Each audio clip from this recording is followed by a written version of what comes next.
जाती हैं या हम कह नहीं पाते, कई कारणों से नहीं कह पाते, गुरु को भी नहीं कह पाते। मैं नपुंसक हूं, मैं समाज को भी नहीं कह सकता, गुरु को भी नहीं कह सकता। मैं आनंद भोगना चाहता हूं, मैं दुनिया को नहीं कह सकता, पत्नी को नहीं कह सकता, जीवन को, समाज को भी नहीं कह सकता। मैं जीवन में बहुत विदेश यात्रा करना चाहता हूं, मैं कहूंगा तो लोग हंसेंगे कि खाने को रोटियां नहीं, कैसे विदेश यात्रा करेगा। मैं बिल्कुल सौंदर्यशाली बनना चाहता हूं, मैं नहीं कर पा रहा हूं। ये मन की इच्छाएं मन में रह जाती हैं, तो क्या ये इच्छाओं को लेकर के ये मर जाएंगे? पहली बात तो हम मरना ही नहीं चाहते। मृत्यु जैसी कोई चीज संसार में होती ही नहीं है। यदि कभी आपका मेरा संयोग बना, यदि कभी आप मेरे साथ चल सके, यदि कभी ऐसा ही कोई शिविर को बद्रीनाथ में या केदारनाथ में या ऐसे स्थान पे लग सके, इच्छा है, और इच्छाएं मेरी अवश्य पूरी होती ही हैं। जो सोचा मन में वह जिंदगी पूरी हुई, और फिर भी इच्छाएं होती रहती है। एक ग्रंथ लिखूं, एक उपनिषद लिखूं, कोई ऐसा चीज लिखूं जो देश नहीं कर सकता वह करके दिखाऊं। नारायण उपनिषद नहीं लिख पाएगा देश, मैं लिख के दिखाऊं। मगर उन इच्छाओं की पूर्ति होनी ही चाहिए। और आज तक आपने जितनी जिंदगी लिए 30 से 40 से 45 साल, आपके केवल 5% इच्छाएं पूरी हुई है। 95% आपकी इच्छाएं पूरी नहीं हो पाई। कई कारण हो गए होंगे इसमें, धन का अभाव हो गया होगा, या ताकत नहीं रही होगी, या क्षमता नहीं रही होगी, या जवान नहीं रहे होंगे, या समाज ने सुविधा नहीं दी होगी, या और कई कारण रहे होंगे। इसलिए एक बार में इच्छाएं पूरी हो जानी चाहिए। इच्छाएं पूरी दो तरीके से हो सकती हैं। यदि इच्छाएं पूरी करनी है और ताकत के साथ करनी है, यानी तो इसके दो तरीके हैं। एक तरीका है मंत्रात्मक प्रयोग, मंत्र के माध्यम से प्रयोग। एक तरीका है तंत्रात्मक प्रयोग, जो कोई गुरु अपने शिष्य को नहीं देता। देना नहीं चाहिए गुरु को। क्यों नहीं देना चाहिए?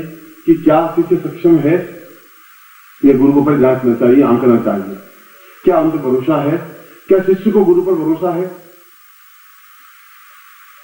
एक सेठ है, उस सेठ के जेब में 5,000 रुपए हैं, और उसके लिए 5,000 रुपए खर्च करे, क्यों करोड़पति अरबपति है, और 5,000 रुपए खर्च करे या 2,000 रुपए खर्च करे तो कोई बहुत बड़ा घाटा उनके जीवन में नहीं आएगा। मगर हमारे जीवन में 5 पैसे भी नहीं है और मुझे 1,000 रुपए चाहिए, मांगने पर कोई देता नहीं। इच्छा है, देता नहीं, तो मैं दो तरीके मेरे पास है। एक तरीका तो मैं उनको गिड़गिड़ाऊं, सेठ जी आप बहुत महान हैं, दानवीर कर्ण हैं, आपके समान कोई दाता नहीं है, आप बहुत क्षमतावान हैं, आप मुझे 1,000 रुपए दे दीजिए। और वो मालिक या अफसर आपको दे तो दे दे। भीख मांगने वाले गिड़गिड़ाते हैं, आपके सामने गिड़गिड़ाते हैं, आप 5 पैसे नहीं देते। वे अंधे दूल्हे लंगड़े बनने की कई नाटक करते हैं, स्वांग करते हैं, पर नहीं देते, क्योंकि उनके पास वह क्षमता नहीं है कि आपको द्रवित कर सके, आपको कन्विंस कर सके, और आप नहीं देते और वो भिखारी चला जाता है। एक दूसरा रास्ता भी है कि उसके पास 5,000 रुपए हैं और एक गुंडा टाइप आदमी लाल रुमाल बांधे हुआ आया, सीधा गला पकड़ा, निकाल सारे 1,000 रुपए निकाल, फुटी का कुछ नहीं, कुछ सुनना नहीं चाहता हूँ, ये चाकू पसली घुस रहा है, फराक निकाल 2,000 रुपए दे। ये पहली जो चीज है वो मंत्र है, ये दूसरी चीज बता रहा हूं, ये तंत्र है। हम देवताओं को कहें, कब तक गिड़गिड़ाते रहेंगे देवताओं को? हे लक्ष्मी माता, हे लक्ष्मी माता, हे लक्ष्मी माता, लक्ष्मी माता, लक्ष्मी माता, मुंह घुमा के बैठ गए उधर।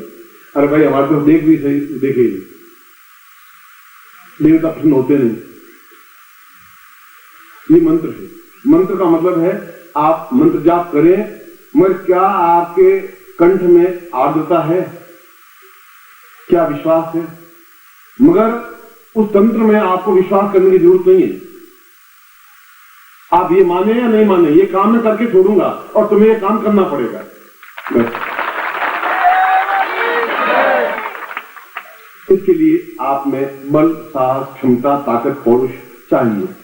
यूं आप देवताओं को आप दिखा नहीं सकते, और दिखाने के लिए आप में एकदम क्षमतावान होना चाहिए, ये जरूरी। और क्षमतावान केवल तंत्र के माध्यम से हो सकता है, मंत्र के माध्यम से क्षमतावान नहीं हो सकता, सफलता पा सकता है। इसलिए शास्त्रों में कहा गया है कि मंत्र साधना दे शिष्य को, गुरु चाहे तो दे, मगर तंत्र साधना देते समय बहुत सोच विचार करके दे, नुकसान कुछ नहीं है। तंत्र साधना का मतलब ये है कि हमारी इच्छा चीज पूरी होनी चाहिए।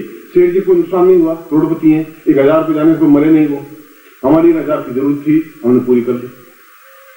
अब आप जो गुंडागिर्दी कहें, आप जो जबरदस्ती कहें, आप कोई भी सब यूज कर लें, हमने उनको नुकसान को पहुंचाया नहीं, कोई चाकू मारा नहीं, कोई गला दबोचा नहीं, तो मारा है नहीं, हम 1000 रुपये चाहिए, हमने ले लिए, 2000 रुपये लिए नहीं। इसलिए बिना तंत्र के जीवन सफल हो ही नहीं सकता। और मैं आपको कोई तांत्रिक वैसा नहीं बनाना चाहता कि एकदम लाल आखिर भगवे कपड़े पहने हुए, ऐसा मैं नहीं चाहता। तंत्र का बहुत सीधा साधा व्यक्तित्व, दुबला पतला व्यक्ति भी तंत्र में हो सकता है, मगर जिसकी जबान में ताकत, क्षमता हो, और ऐसा हो कि वो सामने वाला देवता हो, राक्षस हो, गंधर्व हो, किन्नर हो, भूत हो, प्रेत हो, पिशाच हो, मनुष्य हो, वो अपने आप में आपकी बात को माने, करे ही आपकी इच्छा पूरी करे जो आप चाहते हैं, और तुरंत करे। ऐसा नहीं कि आज स्तुति करें और नमः शिवाय करते करते हाथ घिस गए, सारे उंगलियां घिस गई, 10 साल तो हो गए, भगवान शिव प्रसन्न हुए, बंद होते ही नहीं। अब कब तक मंत्र जाप करते रहेंगे? मगर तंत्र के माध्यम से भगवान शिव को साक्षात प्रकट होना ही पड़ता है, क्योंकि यह मेरे जीवन का तंत्र और मंत्र दोनों का अनुभव है। न इसमें नुकसान है, न इसमें नुकसान है।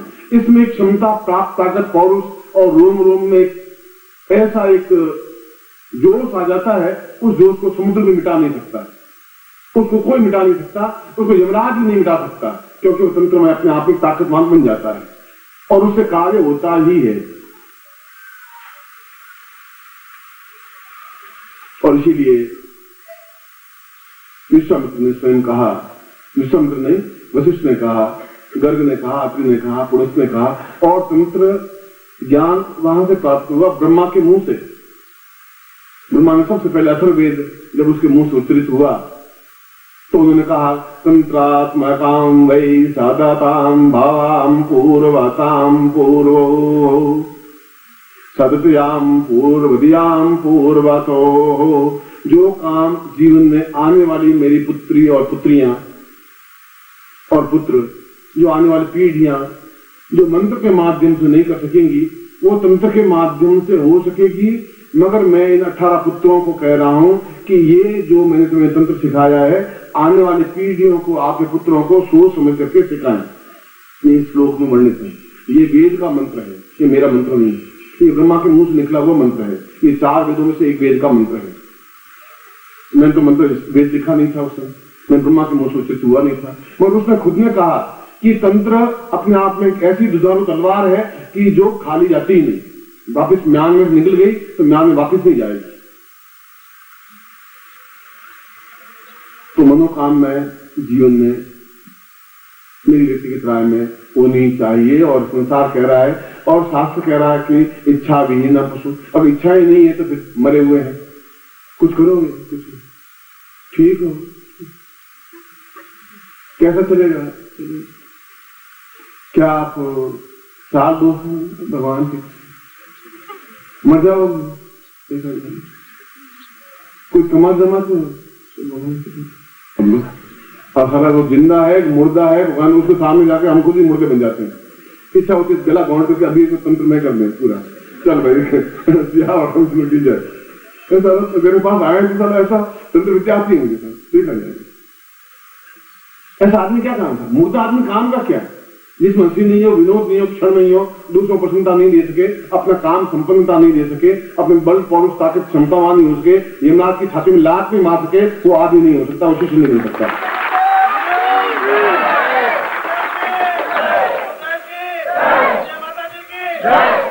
निश्चित रूप से मैं आपको मनोकामना पूर्ति प्रयोग करवाया जानता हूं,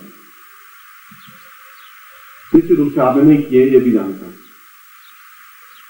आप कर नहीं पाए, आपको समय नहीं मिल पाया या आपको विश्वास नहीं रहा, दोनों में से कोई बात नहीं है। और फिर मंत्र प्रक्रिया धीरे धीरे सतत प्रक्रिया है। मैं तंत्रात्मक मनोकामना पूर्ति प्रयोग नहीं कहा। सुबह जो पत्र आए मेरे पास, उन्होंने कहा कि ये तांत्रिक विरुद्ध आप कह रहे हैं, क्या तंत्र में हमारी इच्छाएं पूरी नहीं हो सकती? जितनी मन की इच्छाएं जो हम आपको भी नहीं कह सकते। रोग है, कोई बीमारी है, कोई कष्ट है, कोई नपुंसकता है, कोई निर्जीवता है, कोई निष्क्रियता है, कोई संतान नहीं है, कोई पुत्री अपने आप में घर से भाग गई है, पुत्री गलत रास्ते पर चल गई है, पुत्र हमारा कहना नहीं मान रहा है, हमारी पत्नी और हमारे बीच में मतभेद है। अब ये हम किसी को कह भी नहीं सकते, आपको भी नहीं कह सकते, आप भी हंसेंगे। तो इन मनोकामनाओं की पूर्ति मंत्रात्मक माध्यम से हो सकती है, तंत्र के माध्यम से हो सकती है, मंत्र के माध्यम से हो सकती है, और एक लंबी प्रक्रिया है।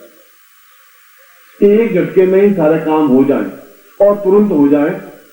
जैसा कि मैंने अभी उदाहरण दिया कि 1000 रुपये प्राप्त करने के लिए दोनों तरीके हैं। गिड़गिड़ाइए, आप बहुत मान हो, फिर भी देगा नहीं, देता ही नहीं। उस भिखारी को हम जेल से पैसे निकाल के नहीं देते, मैं कार में जाता हूँ तो निकालता नहीं, ठीक है। और ऐसे कई भिखारी घूमते हैं, और वही अगर गुंडा एक आगे गला पकड़ लेते तो तुरंत 1000 रुपये निकाल के देते हैं, 2000 निकाल के देते हैं, साला पिंड छोड़ाओ, तुम छोड़ो, पिंड छोड़ो, हमारा काम हो गया। उनका अपना काम चाहते हैं, उनको नुकसान पहुंचाया नहीं हमने। मगर वह तब हो पाएगा जब आपकी आवाज में ताकत होगी, क्षमता होगी। आप ताकत चाकू निकाल के हम तुम्हें मार देंगे, अरे तो खुद ही घूम रहा है, हम क्या मार देंगे, अरे तुम होंगे समझते नहीं हो, वो तुम्हें कोई दबड़ मार के निकाल देंगे, तो चाकू बोले तुम्हारे हाथ में। तो आवाज में ताकत क्षमता नहीं है, अब खुद ही टांगे तुम्हारा थरथरा रही है, तुम क्या उसे चाकू मारो? चाकू मारना नहीं है, पर क्षमता ताकत तो होनी चाहिए चेहरे शब्दों में, आंख में क्रोध तो होना चाहिए, ज्वाला तो होनी चाहिए। वो आप में है नहीं, वो आ नहीं सकती, बिना तंत्र के नहीं आ सकती। वह है तो देवता भी अपने आप में मनुष्य ही है। कृष्ण भी मनुष्य ही थे, देवता तो आज हम देवता ही कहते हैं। राम भी मनुष्य ही थे, बुद्ध भी मनुष्य थे, महावीर भी मनुष्य थे, ईसा मसीह मनुष्य ही थे, इंद्र भी मनुष्य ही थे, ये तो मनुष्य ही है। अपने आप में देवतामय है, देवतामय है, उनसे हम काम ले सकते हैं यदि हमें तांत्रिक क्षमता हो तो। इसलिए अब मैं केवल ये 4 बजे आऊंगा। और दूसरी बात यह, जो आज सुबह मुझे पत्र मिले लोगों को मैं मिला, और पत्र आए कम से कम लिख करके आप लोगों ने एक दिन में मिलकर के, कई लोगों ने सोचा, कई चीजें अपने अपने मन की इच्छा लिखी, कुछ पत्र पढ़े, कुछ पत्र फाड़ के फेंक दिए, कुछ लोगों ने नाम लिखे, और दूसरों ने कहा कि दूसरी चीज जिंदगी में मैंने ये अनुभव किया है कि मेरे शिष्यों को तकलीफ क्यों हो रही है। मेरे शिष्यों को तकलीफ ये हो रही है कि इस समय देश में झूठी और ओछेपन की मारण प्रयोग और तंत्र प्रयोग बहुत, जिसको जादू टोना कहते हैं, बढ़ गया है। इस समय बढ़ गया है, पिछले 3-4 साल में बहुत ज्यादा बढ़ गया है। जिसको कच्चा कलवा, मुसलमानों को कच्चा कलवा कहते हैं। किसी को तकलीफ दे देना, किसी को बीमार कर देना, किसी के घर में तकलीफ हो जाना, मैं आपको ठीक कर दूं, फिर आपके घर में कोई तकलीफ आ जाए, फिर कोई समस्या आ जाए, मैं आपको ठीक करके भेजूं, फिर कोई प्रयोग कर दे, आपको व्यापार को फिर हानि पहुंचा दे, फिर आपको नौकरी को तकलीफ दे दे, फिर आपके घर में कोई अकाल मृत्यु हो जाए। ऐसे छोटे मोटे तांत्रिक प्रयोग या टोने टोट के कई लोगों ने सीख लिए। ये बहुत छोटी छोटी चीजें, मगर आपके लिए बहुत घातक है। वो इनको तांत्रिक क्रियाएं कहते हैं, उच्च कोटि की तांत्रिक क्रियाएं नहीं है ये। उस वजह से भी आप तकलीफ पा रहे हैं। जिनको जादू टोना कहते हैं, जिनको काली विद्या कहते हैं, जिसको मैली विद्या कहते हैं, जिसको टोना टोटका कहते हैं, जिसको तांत्रिक विद्या कहते हैं। और मुसलमानों के पास में इस प्रकार के कच्चे कलवे कई है। अजमेर आप जाओ तो घर घर में इस प्रकार के छोटे मोटे विद्या है। चाकू यहाँ मारने के लिए कोई ट्रेनिंग लेने की जरूरत नहीं है, सीधे चाकू लिया मार दिया, आपको ट्रेन नहीं है। मैं इसको हिलत कराने में मुझे 4 महीने अस्पताल में जाना पड़ेगा, मरम पट्टी लगानी पड़ेगी। चाकू मारना ट्रेनिंग नहीं है, उसको हिलत कराना बहुत ट्रेनिंग है। तो क्या ऐसा कोई चीज नहीं है जिससे कि हमारे ऊपर तंत्र का असर पड़े ही नहीं जिंदगी में, हमारे परिवार पर कोई टूना टूट का हमारे ऊपर हो ही नहीं, करे तो इफेक्ट पड़े ही नहीं। ऐसा प्रारंभ में मैं जब थोड़ा बहुत ज्ञान सीखा तो एक गुरुदेव मुझे मिले। बाद में वो तो गुरु, बीच में तो मुझे करीब 17-18 गुरु मिले। कहीं कुछ पौगड़ संप्रदाय में और कोई गुरु मिले, कोई और शैव संप्रदाय में और गुरु मिले। कई तरह की जितने समुदाय सीखे, उन्होंने कहा कि तुम जिंदगी में मारे जाओगे कभी कभी, कोई न कोई तुम्हारे ऊपर जो तुम सीखे तो कोई न कोई तांत्रिक तुम पर कर देगा, मगर मैं तुम्हें गुटका देता हूँ, ये गुटका देता हूँ, तुम्हारे पास से कुछ छीन लेगा, गुम जाएगा, तुम्हारी जान चीज करके उसके अंदर डाल देता हूँ और टांके लगा देता हूँ, और तुम्हारे ऊपर तांत्रिक प्रयोग किसी जिंदगी में होगा नहीं, तो निर्द्वंद न शेर खा सकता है, न भेड़िया खा सकता है, तो जंगल इंसान पकड़ा। अगर सन्यासी बनना चाहते हो ये जरूरी, और आज भी जान में गुटिका है, मेरे जान चीजें टांके लगे हुए, 24 टांके लगे हुए आज भी। कई लोगों ने आज पिछले 25 साल में, कई तांत्रिकों ने, कई योगियों ने, कई मूर्ख फेंकी, कोई मान प्रयोग किया, कई तंत्र विद्याएं की, और मैं सलाह लगे तुम देखा क्यों दुख पा रहे, तुम कुछ कर नहीं सकते। मेरा ही तो हो नहीं सकता, क्योंकि वह गुटिका मेरे पास में शरीर के अंदर समाहित है, शरीर के अंदर है, अगर जाएगी तो इसके साथ जाएगी, और मैं भी जाऊंगा नहीं गारंटी के साथ, में कई हजारों लाखों लोगों को भेज करके जाऊंगा। ये बात